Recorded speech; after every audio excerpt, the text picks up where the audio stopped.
Right now, while you're watching this, the Pentagon's spending $2.3 million every single hour, every day, every year.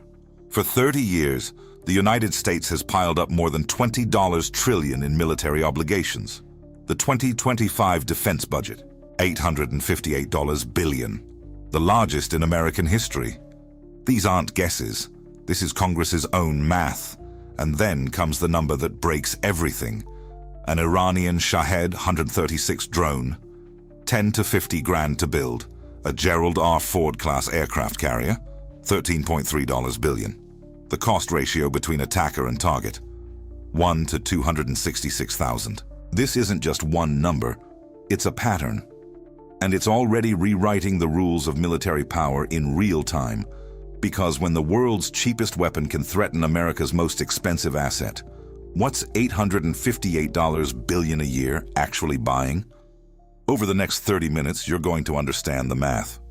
Why the world's most expensive military gets outmaneuvered by enemies spending a fraction of what we do. You'll see what anti-access area denial zones actually are, and why an American aircraft carrier can't enter the Taiwan Strait without catastrophic risk. You'll see where those $858 billion really go.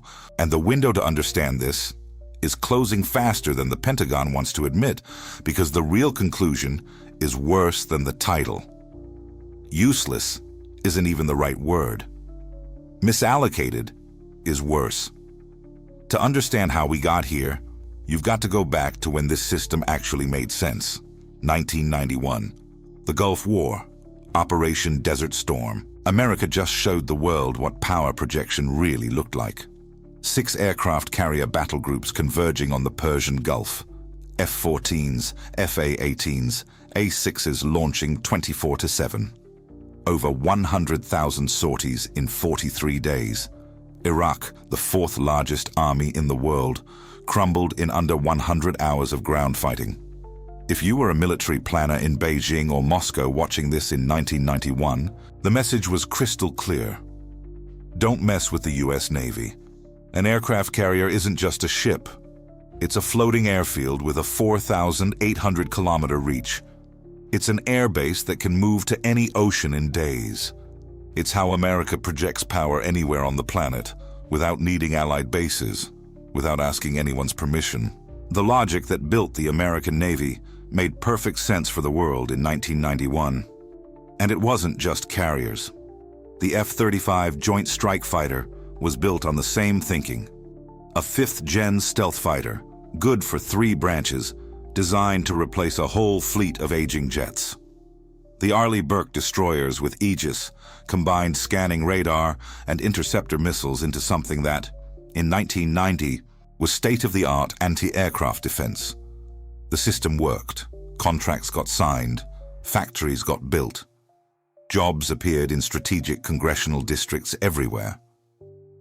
The Pentagon's acquisition bureaucracy, which takes 7 to 17 years to turn a weapons system from paper into combat, started moving. Here's the problem. While America was building this system, adversaries spent 30 years doing something else. March 2022. For the first time in modern warfare, a hypersonic missile was actually used in combat. Russia fired the Kinzhal dagger in Russian at targets in Ukraine. Speed, Mach 10. It cruises between 20 and 40 kilometers up, then dives low at speeds conventional radar can't track. Here's why this matters. You need to understand what makes a hypersonic missile different from a ballistic missile. Once you do, you'll see why billions invested in American missile defense might be worthless. A ballistic missile is predictable. Up, peak, down. Patriot and SM-3 systems were built for exactly that. Predict the path, time the intercept, fire. Radar calculates, computer crunches numbers. You've got 3 to 8 minutes to work with. A hypersonic missile doesn't play that game. The Chinese DF-17, DF-21D, the Russian Zircon, they fly low, inside the atmosphere, and maneuver on the fly. They can change course at extreme speeds. A defense system can't just calculate where it'll be, because every turn resets everything. While your computer's still thinking, the missile's already traveled 3 kilometers per second. Let's start with China's DF-21D. It's not built to hit bases or cities. It has one job: take out American aircraft carriers. The DF-21D reaches 900 kilometers and carries a maneuverable warhead, a MAR-V. Built for one thing: hitting moving targets at sea. The DF-26 goes 3,000 to 4,000 kilometers far enough to hit Guam from mainland China. Unit cost, $5 to $10 million. Aegis is America's best defense system on surface ships, uses SM-3 and SM-6 interceptors. Cost per shot, $4 to $9 million. See the problem? It's not just whether Aegis can hit a hypersonic missile, and the evidence says maybe, maybe not. The real problem has a name: saturation. And it breaks American defense logic from the inside. Let's run the saturation math. It shows exactly why American defense cost-effectiveness is in structural crisis. A carrier strike group has 2 to 4 Aegis ships. Each carries 90 to 122 launch cells, but they're split between submarine missiles, cruise missiles, interceptors, everything else. In real combat, each ship's got maybe 40 to 60 interceptors for anti-ship threats. Full strike group, call it 200 interceptors total. That's your supply. Now the attacker's math. DF-21D, $5 to $10 million. Carrier, $13.3 billion. To overwhelm a strike group, send more missiles than it can shoot down. How many DF-21Ds? 25, 30, 40 maybe. 40 DF-21Ds, $200 to $400 million. Target value, $13.3 billion. Attack cost benefit, 1 to 33 worst case for the attacker, 1 to 66 best case. That's brutal math.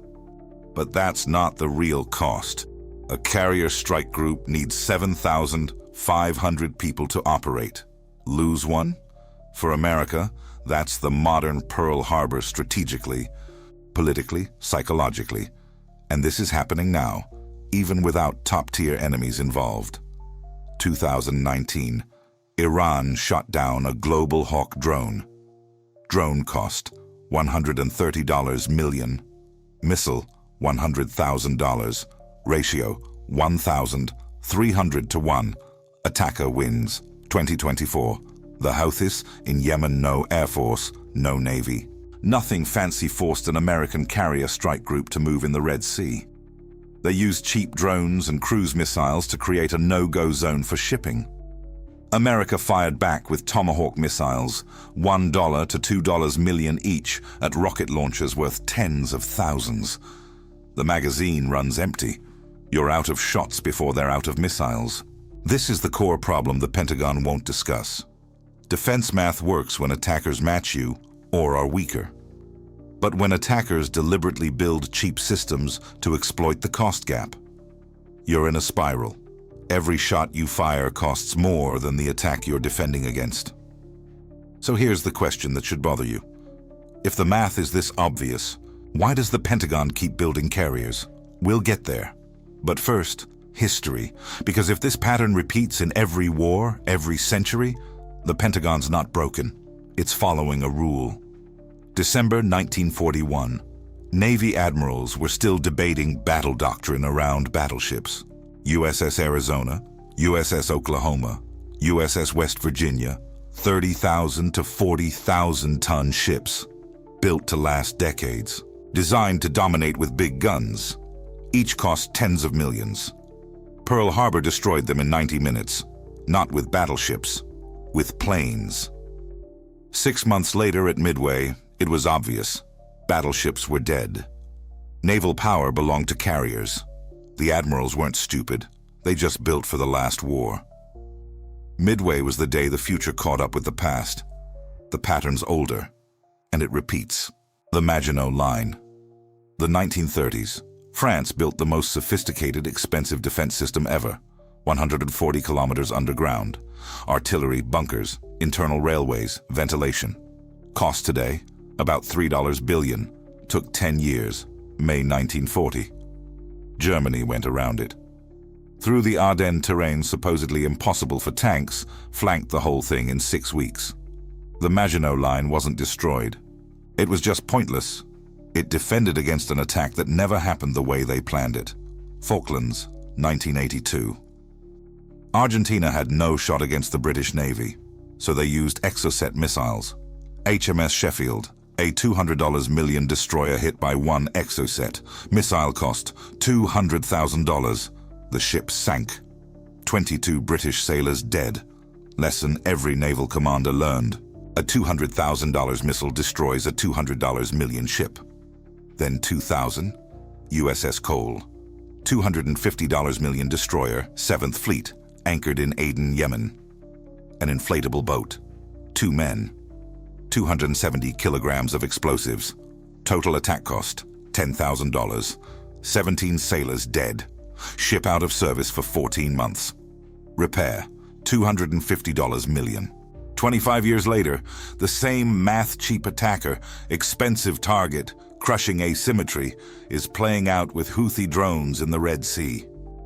The pattern's brutal and clear. Every generation, the richest militaries build expensive, sophisticated platforms. Every generation, enemies find cheap ways to break them. The pattern isn't the question. Why it keeps happening? That's the question. And the answer is money, where it actually goes. Now, let's talk about $858 billion, not as a number, as a system, with incentives, political dynamics, a structure that's basically unreformable from the inside, the contracts. 2023, the 5 biggest defense companies, Lockheed Martin, Raytheon, Boeing, General Dynamics, Northrop Grumman, got about $150 billion in federal contracts. Lockheed alone, $62 billion.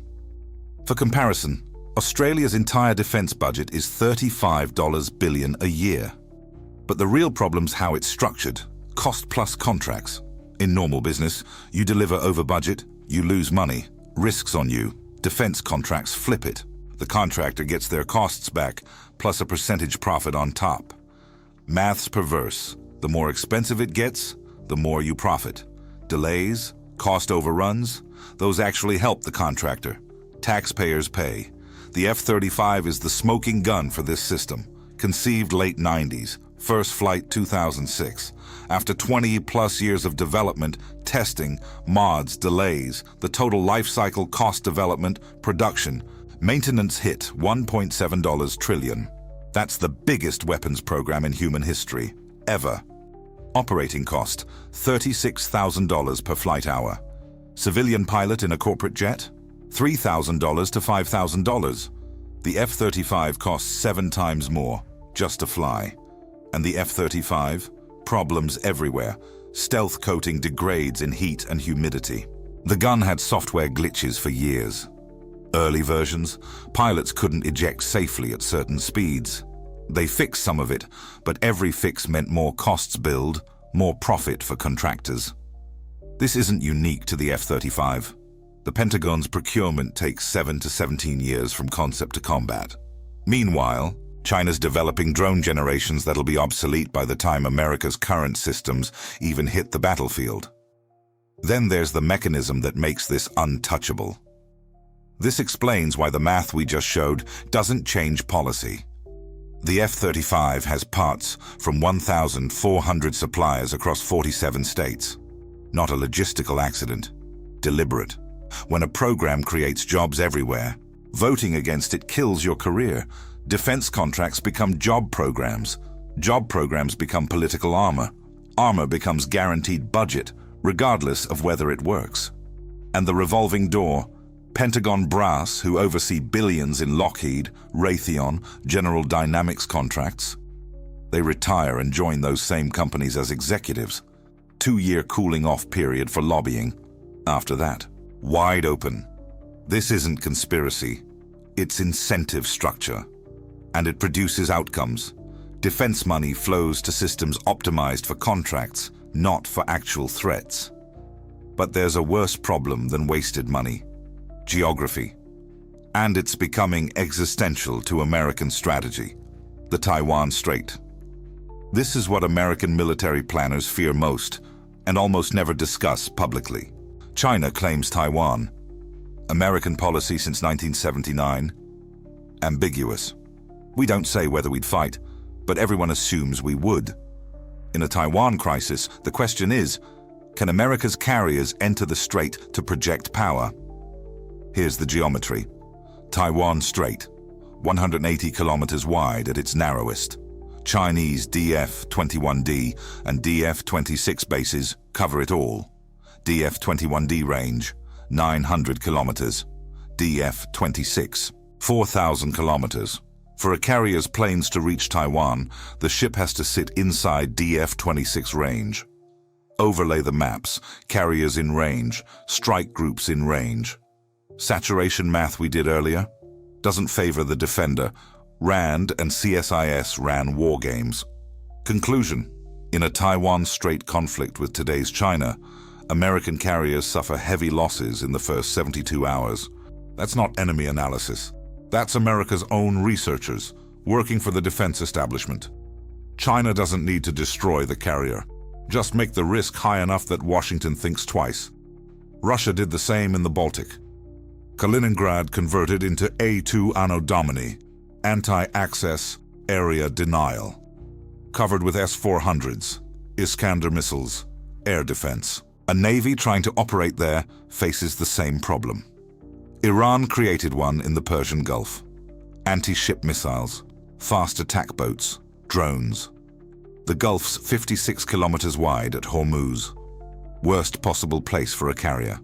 3 of the 4 likely war zones for America-Taiwan Strait, Baltic, Persian Gulf are exactly where carriers can't operate safely. America built power projection. Enemies built denial, specifically there. Why do poorer adversaries invest in this? There's a document rare in Western defense circles that answers perfectly. General Chao Liang's 1999 book, Unrestricted Warfare, lays it out. In war against a richer superpower, don't destroy its military. Force it to spend more defending itself than you spend attacking. Bleed their budget until their own fiscal structure becomes a weakness. A $10,000 Shahed drone isn't just a weapon, it's American fiscal policy in action. Every Houthi drone launch forces a $1 to $2 million Tomahawk response.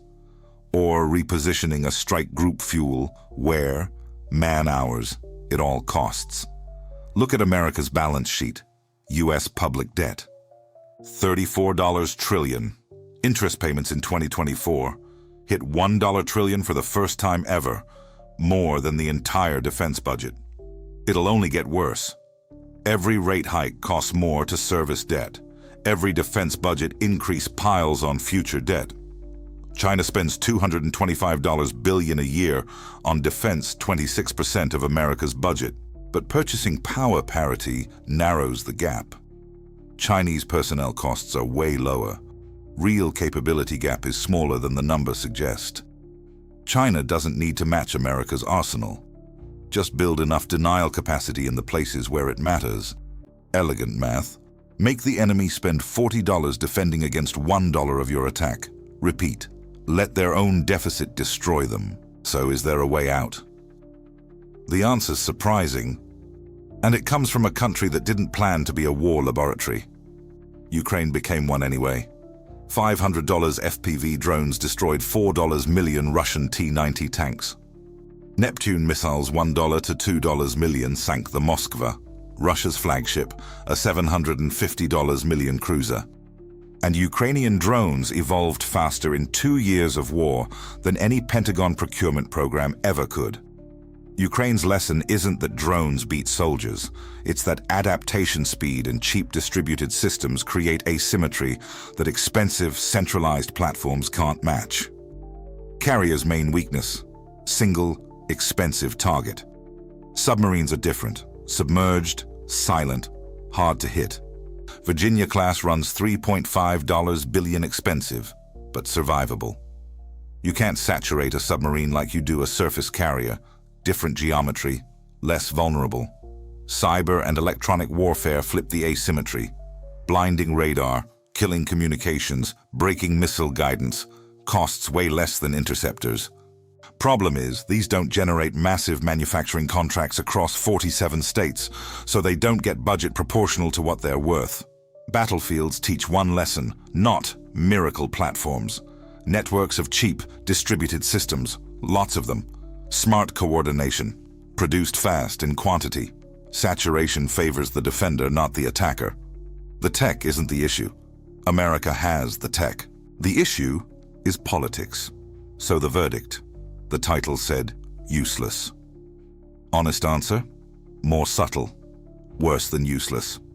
The American military isn't useless. In low to medium intensity wars against enemies without area denial. Still the most powerful force on Earth. Afghanistan 2001, weeks to topple the Taliban. Iraq 2003, 21 days to Baghdad. Useless isn't the problem. Misallocated is. And misallocated worse than useless, more expensive, harder to fix, more politically protected. You've seen where the $858 billion goes. Cost plus contracts, rewarding delays. Programs spread across 47 states that can't be killed. A revolving door linking Pentagon to contractors. Not criminal corruption. Rational system following rational incentives. Creates worse strategy for the country. Rational outcomes for each individual player. Useless military. Replace it. An incentive structure generating $858 billion across 47 states. Protected by decades of lobbying. Jobs locked in programs. Pentagon to contractor pipeline. That survives any congressional vote. Next decade decides. Can America reform defense before debt forces it? Debt service math and cost asymmetry math are converging. One day, interest payments compete directly with carrier strike group budgets. That day's not here yet. But we're on the trajectory. 1940. Admirals who built battleships? Not stupid. Trapped by a system that worked for decades, in a world that moved faster than they could. Does America understand the problem? Yeah, RAND, CSIS, Congressional Budget Office all get it. Question is, will politics act on what analysts already know? $20 trillion in military debt and $10,000 drones. Both symptoms. A system that can't adapt to its own obsolescence. Other half of the equation, what China's actually building. Why Western reports systematically underestimate their capacity. That's the next video. If this analysis makes sense, that's why this channel exists. Subscribe, hit the bell, don't miss it.